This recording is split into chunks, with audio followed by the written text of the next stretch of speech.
We bring to you Ramadan in the southeast, Enugu State. The Imam is Siraj Ugu. You are going to watch a video. He's delivering Ramadan lecture to Igbo Muslims, one of its kind in the southeast. Let's watch this video.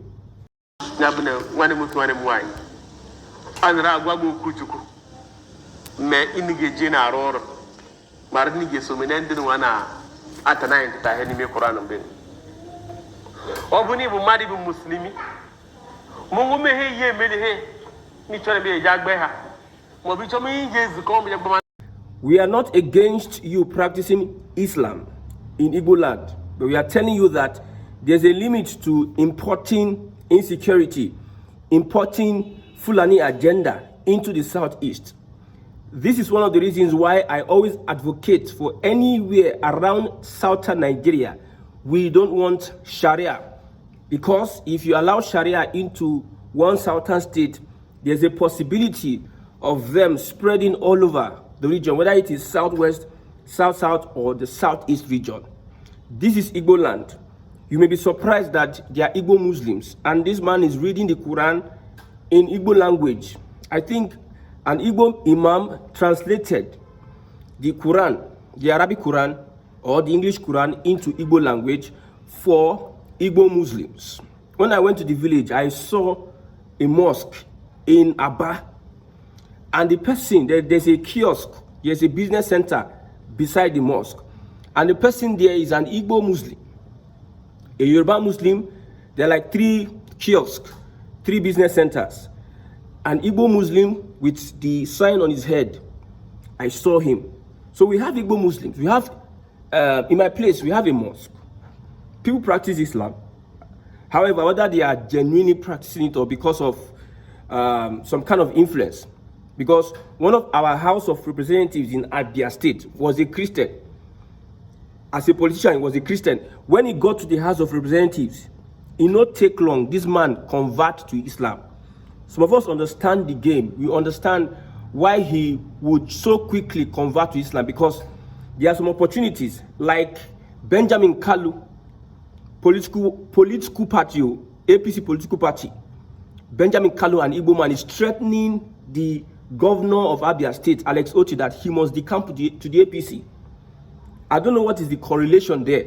He says if you decamp to the APC, you get more projects, you get more. So they use their influence. This Fulani and Muslim or whatever, this Muslim ticket, most of the times, use their influence to lure people to becoming Muslims. Most Igbos, they become Muslim because of business, because of connections, because of having access to some opportunities. Not like truly you preach to them and they say, oh, I realize. Most of them don't do that. There's a manipulation, there's an influence that comes over them, that most of them, I'm not saying all of them, become Muslims. But the message here is that we support you people, Igbos. You are Muslims, you are converted. We understand that freedom of religion, freedom of expression. But what we want you to understand is that when it comes to importing the agenda of the Fulani in the southeastern part of Nigeria, that is where you see the wrath of the people. That's where you cry that you are being marginalized. We don't want any agenda. We can detect, wherever we are, we can detect the agenda of these guys. See what they are trying to do in the southwest, both politically, both academically. They are trying to divide southwest Yoruba Muslims and Christians, telling Yoruba Muslims that you are being disenfranchised politically. That was what the leader of Sharia said, that this Muslim ticket is not benefiting these Yoruba Muslims, that they are being disenfranchised.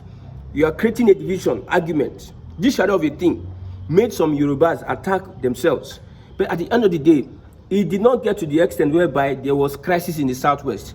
It was settled amicably. That's why I like elders in Yoruba land. They know how to run the show.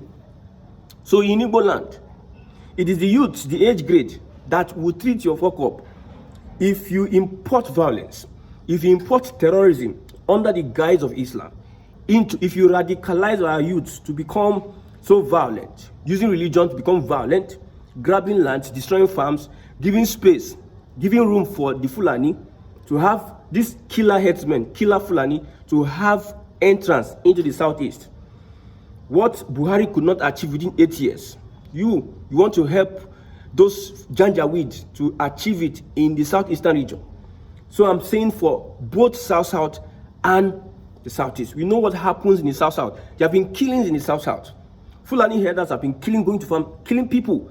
Most of them are not documented. The news does not carry most of them. So you may be asking, why is it that I'm always against the Fulani? They have a typical trait. Anywhere they go, look at what happened to them in Ghana. Anywhere you find these Fulani people, especially those ones that are in the bush, they always cause havoc. They are always clashing with farmers. They're always destroying crops. They're always kidnapping. They're always killing, and they're always causing violence. Under Buhari, we know the killings that went on in Enugu State, Ebonyi State, and some areas of the southeast. In Abia State, we have Log Panther. We have Log Panther in the southeast. And we know what Governor Oti did to make sure that he sanitized that place. They got into the bush and they saw scores of human beings, killings and upon killings. And when you politicians understand one thing. If they want to divide the people, they bring in ethnicity and religion. You want to cause more division among Igbo people. Igbo people are already divided.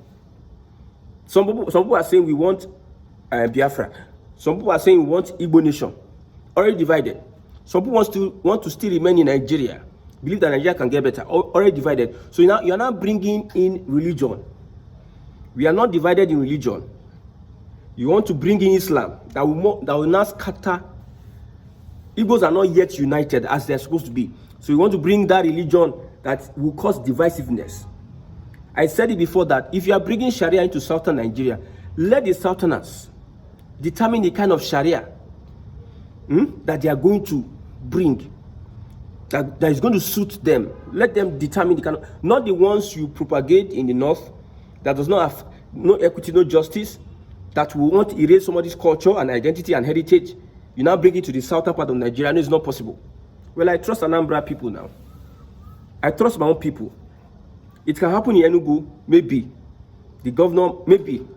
When Alex Oti got into power, he made sure that he addressed that Fulani thing. Are you hearing about Fulani attacks? I went to my village. I went into the bushes. Intentionally, I went to the bush. You are saying, I went to the bush to find out whether we are experiencing or I asked questions when I traveled. Because I must live by example. As I am now, I'm not afraid of anybody. Because everybody, we are going to die one way or the other. Death is a short ticket. Death is a short ticket. So that person that is afraid to die, I don't know why you are living. Death is part of life. So I went into the bush to make sure that we don't encounter such. We are not saying that these Fulanis cannot come.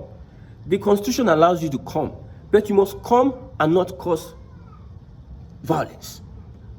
Don't cause violence. No, we don't want it. Both Mr. Suraj Ugu and Uthman Tochukwu, all of you, that you are coming from Abuja diocese, they are giving you stamina from Abuja diocese to come into the southeast. Practice your Islam peacefully and let it be peaceful. Don't use your manipulation, because we can detect anytime you want to use manipulation on the people, we can detect it. Anytime you want to push the agenda of the Fulani, we can detect it. Anytime you want to play pranks with the intelligence of the Igbos, we can detect it. Usually, under a Biafran system, if Biafra comes today, under Biafra, you might not have breathing space. You might not have breathing space. You might be allowed to do whatever you're doing, but under defined condition. Because what is good for the goose must be also good for the gander. When you go to Muslim countries all over the world, you understand that most occupied Muslim countries do not allow Christians to breathe. They make sure that it is difficult for them. It is difficult for them to practice the other people. They make sure. Look at mostly populated Muslim countries. This is the common decimal, the common feature of these countries. Why is it that any country we have over 90% Muslim, or 70 or 60, 70% Muslims, they always don't want order, religion to practice? But when they come into, when most people from Afghanistan, Pakistan, and all those countries, all those Muslim countries, get into Europe, they come with piety. They come pretending, yes, we are peace-loving people. They come. Let's talk about what happened in Britain. It will shock you what is happening in Britain today. In their own country, they don't allow Christians breathe, but they want to be fighting for rights in other countries. Don't you see the hypocrisy? Don't you see the double standard and hypocrisy, the manipulations they use? In their own country, they kill Christians, they destroy churches. But when they go to other countries, they are expecting those Christian countries to give them rights, positions.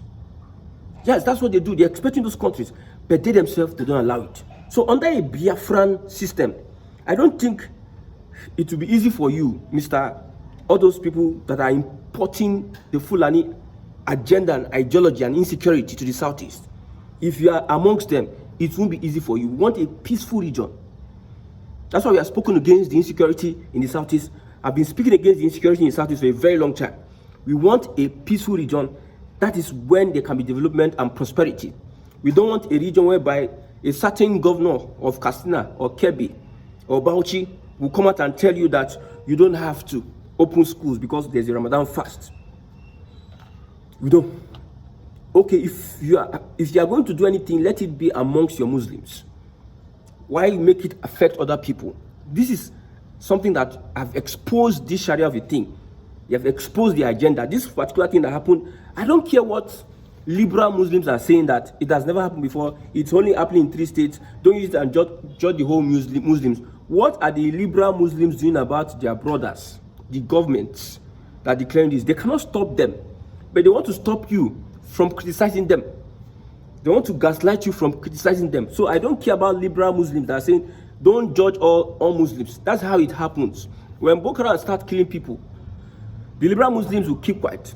When people start retaliating, that's when the liberal Muslims will now start saying, it's not us, Boko Haram is not. The Boko Haram have been existing. For them to speak up, they'll be speaking up small. But when you are retaliating, when you are retaliating to these evil fanatics, jihad, Islamic fundamentalists, when you retaliate to them, those ones that are liberal will be the ones that will be attacking you with all their strength and might. That is the hypocrisy of most people. Most people. Now, if you want to know how to take over a nation using jihad, take for example, England, UK, United Kingdom. Take for example, United Kingdom.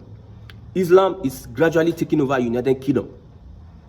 It will shock you that the mayor of London is a Muslim, the mayor of Birmingham is a Muslim, the mayor of Leeds is a Muslim, the mayor of Blackburn is a Muslim, mayor of Sheffield, mayor of Oxford, mayor of Luton, mayor of Oldham, mayor of Rockdale.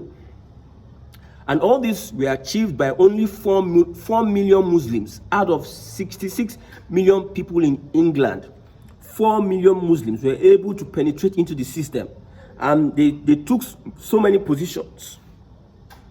Yes, there are over 1,800 mosques in England.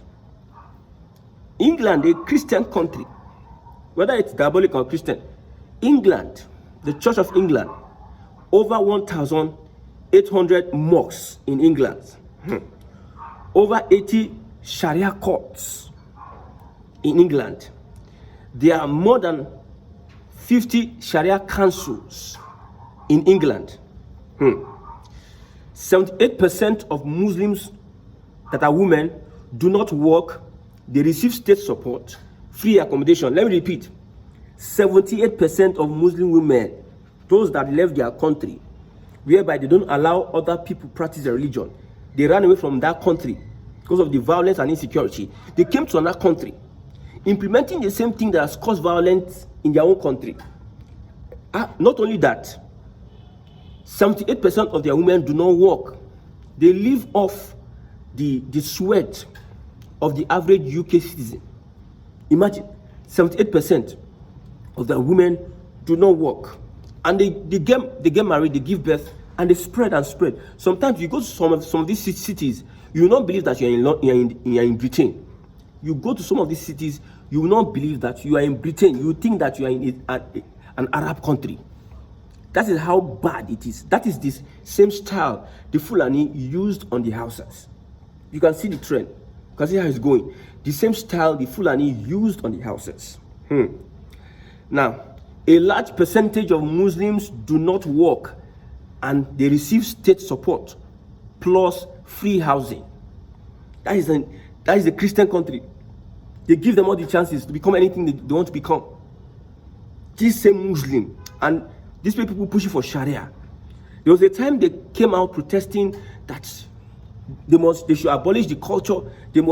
England should bow to Islam. Blah blah. Brought out swords, doing all sort of things. This is one of the reasons why in Biafra, in the southern part of Nigeria, in the southwest, in the south, the southeast, we are saying that we don't want this template, because everywhere you see these fanatics, and everywhere they move, they have almost the same template, and how they come, they take over. Look how the Fulani has almost taken over Nigeria. Look at the cabals, they are there. Look at the military, they are there. Look at the civil service, they are there. Look at the customs, they are there. Look at the police, they are there. Small passion.